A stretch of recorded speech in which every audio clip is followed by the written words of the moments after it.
أعوذ بالله من الشيطان الرجيم بسم الله الرحمن الرحيم الحمد لله رب العالمين الصلاة والسلام على أشرف الأنبياء وإمام المرسلين سيدنا ومولانا ونبينا محمد عليه أزكى الصلاة وأتم التسليم وعلى آله وصحبه أجمعين ومن تبعهم بإحسان إلى يوم الدين أما بعد السلام عليكم ورحمة الله تعالى وبركاته. Muna ƙara godiya ga Allah maɗaukakin sarki da ya kamu wannan wata na Ramadan mai girma.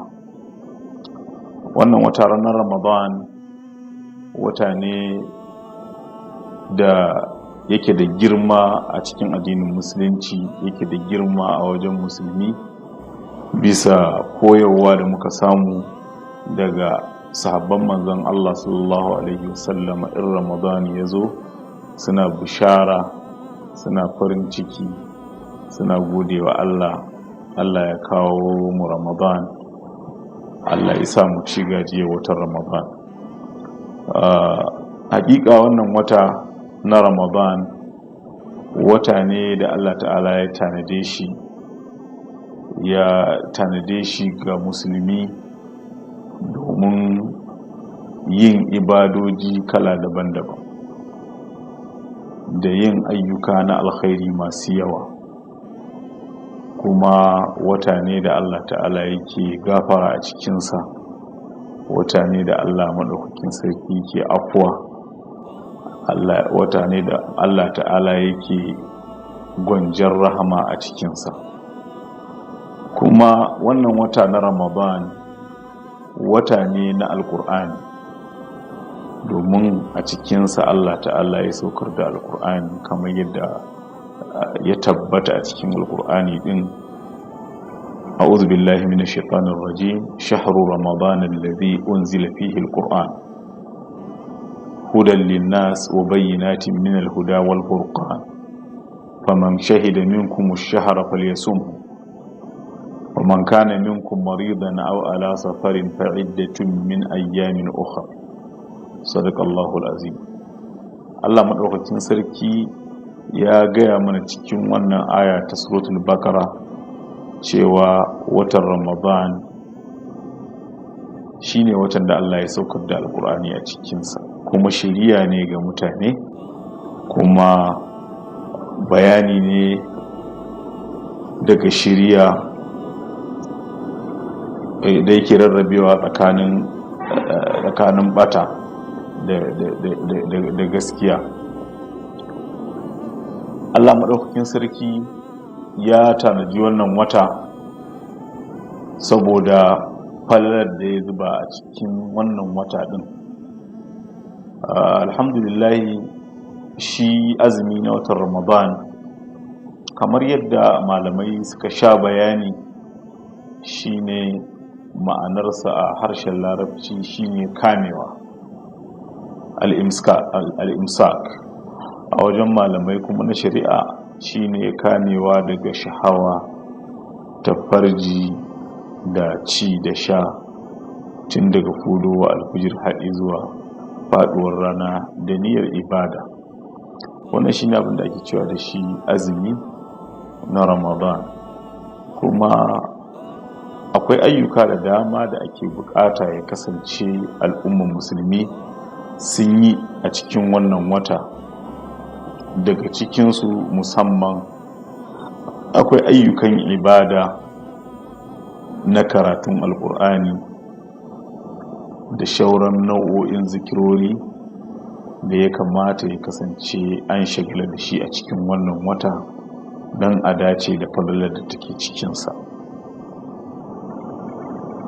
Akan haka ne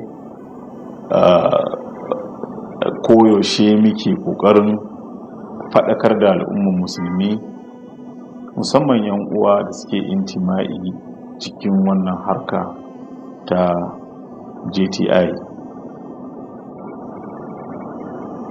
Ana ba mu irshadi da yawaita karatun alkur'ani sosai a cikin wannan wata na Ramadan, kamar yadda na faɗa, saboda wata ne na alkur'ani, wata ne mai fadla da gaske.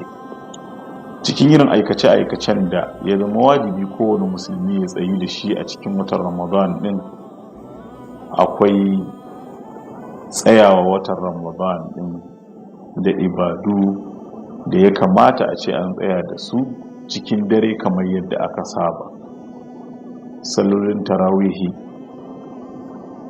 da sallolin tahajjud da makamantansu bayan karatun alkur'anin da muka yi magana a kansa.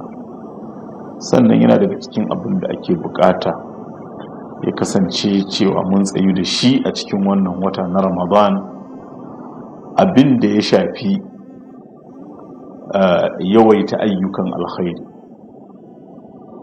alkhairi kamar ciyarwa, shayarwa, taimakawa da ya kamata yi a tsakaninmu musulmi, saboda fadalar da take cikin haka tana da yawa.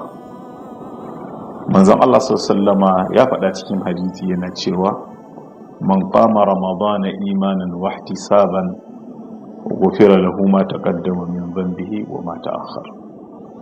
Duk wanda ya tsaya watan Ramadan saboda yayi imani da Allah yana kuma mai neman lada, to an gafarta masa zunubansa, abin da ya gabata da abin da ya jinkirta. Saboda haka ne ake ba mu irshadi na tsayuwa da ayyukan ibada yadda ya kamata, musamman a cikin wannan wata na Ramadan. Abin da ya shafi iftarat, wato shan ruwa, sadar da wani abu cikin zukatan masu azumi na farin ciki, wani abu ne wanda yake da asali a cikin addinin musulunci.